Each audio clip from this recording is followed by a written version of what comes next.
Ang mga excited mag-jogging. Wala pang katao-tao.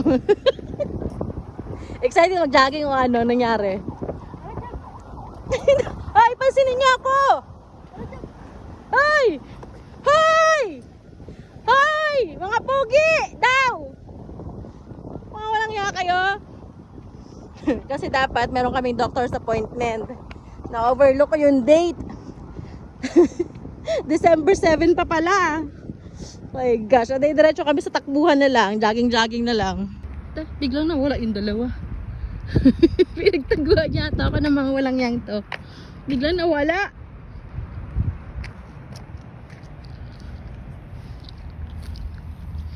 Alam ko na kung saan nagpunta. Para may nakikita akong damit.